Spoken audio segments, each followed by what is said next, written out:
Este jornal está connosco o João Paulo Batalha, presidente da Associação Transparência e Integridade. Muito boa tarde, bem-vindo aqui à SIC Notícias. Bom, que análise é que faz esta notícia? Faz sentido nomes da política estarem desta forma associados ao futebol?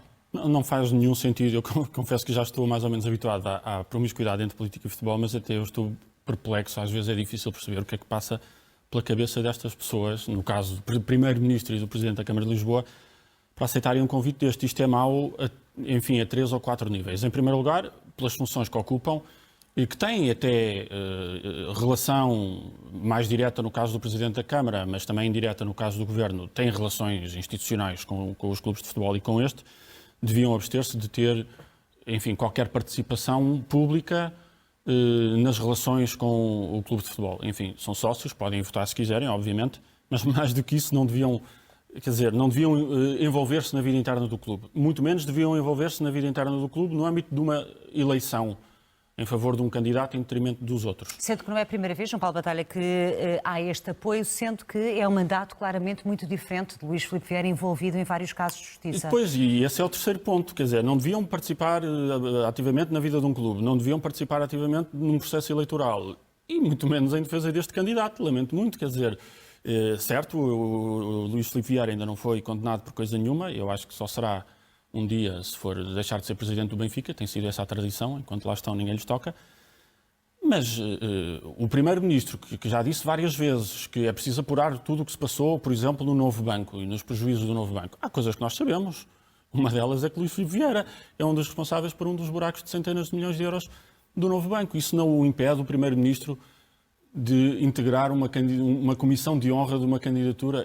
Isto é bizarro a todos os níveis. Ou seja, mas então não entende, acha que não fazem de facto sentido estes esclarecimentos por parte do gabinete de António Costa, em que diz que é um apoio não enquanto político, enquanto chefe do governo, mas sim enquanto sócio e adepto do Benfica? Não, porque enquanto sócio e adepto ele tem os mesmos direitos que os outros, que é ir votar no dia das eleições. Uma pessoa como Luís Filipe Vieira ou outro qualquer não convida pessoas para uma comissão de honra sem ser em função da reputação que têm, do currículo que têm e das funções que ocupam.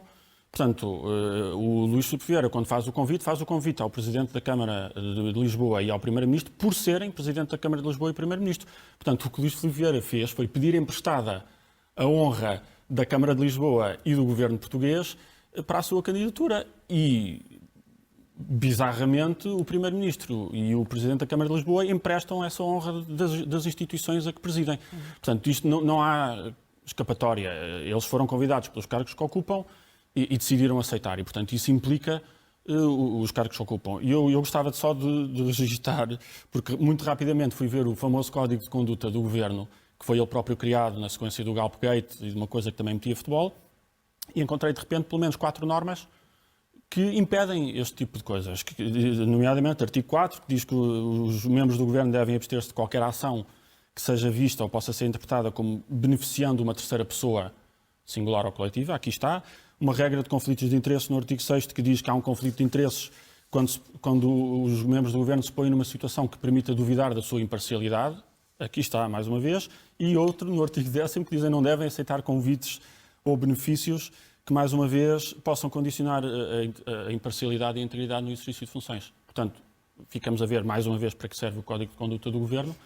Na semana, ou uns dias depois da Ministra da Justiça ter apresentado uma estratégia contra a corrupção, que, curiosamente, não inclui rigorosamente nada sobre conflitos de interesses, conduta dos políticos, e, portanto, ficamos aqui a ver que, no topo do Governo, o compromisso com transparência, integridade pública, defesa da reputação das instituições e imparcialidade é este. Eu acho isto bizarríssimo. E como é que define, é possível aqui percebermos como é que funcionam estas ligações entre justiça, política e futebol? Na verdade, quer dizer, eu estou chocado pela dimensão dos cargos que estão aqui em causa, sobretudo pelo Primeiro-Ministro. Mas também disse no início da nossa conversa que não fica surpreendido. Porque nós já vimos isto. O Presidente da Câmara do Porto, Rui Moreira, também está numa situação semelhante com o Clube da Terra. Portanto, nós temos aqui uma tradição infeliz de os clubes da Terra seduzirem, para não dizer capturarem, os autarcas da terra, que foi o que aconteceu aqui também com Fernando Medina. Agora, o Benfica dá um passo à frente, para além de capturar o autarca da terra, captura o Primeiro-Ministro de Portugal. E estas promiscuidades já existem há muito tempo, elas são absolutamente tóxicas para o funcionamento das instituições, mas de facto, e se formos a ver esta lista da Comissão de Honra, e parece já adianta mais alguns nomes, temos gente de vários partidos, autarcas, deputados, e isto é banal, infelizmente.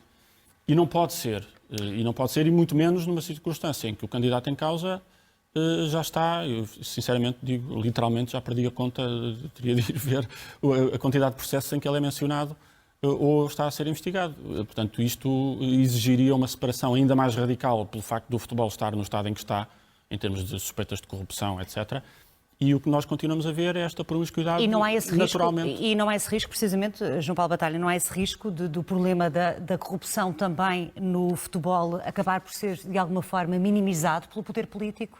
Absolutamente. Aqui está a ser completamente, nem é minimizado, é ignorado. E está a dar-se uma caução política a uma pessoa que está a ser investigada em vários processos judiciais. E, portanto, eu acho que pode até ser um sinal muito negativo que se dá aos procuradores e aos responsáveis da Polícia Judiciária e dos organismos que estão a fazer estas investigações. A partir de hoje ficam a saber, alto lá, que esta instituição e este arguido têm amigos influentes, têm amigos poderosos. E, portanto, isto é um péssimo sinal. A ideia de que os políticos, a frase feita que os políticos muitas vezes invocam, e que eu já ouvi várias vezes a António Costa, a política ou que é da política, a justiça ou que é da justiça, primeiro, é muitas vezes uma boa escapatória.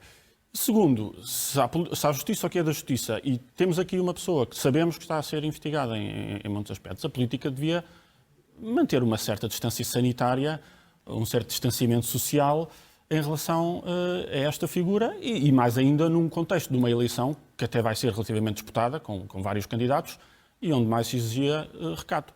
Portanto, é incompreensível que António Costa aceite pôr-se numa posição destas, a não ser que, de facto, Luís Filipe Vieira mande muito mais neste país do que nós queremos admitir e tenha a capacidade de o condicionar a aceitar um convite destes, porque de outra maneira uma pessoa sã, com 2 dedos de testa, não se meteria nisto.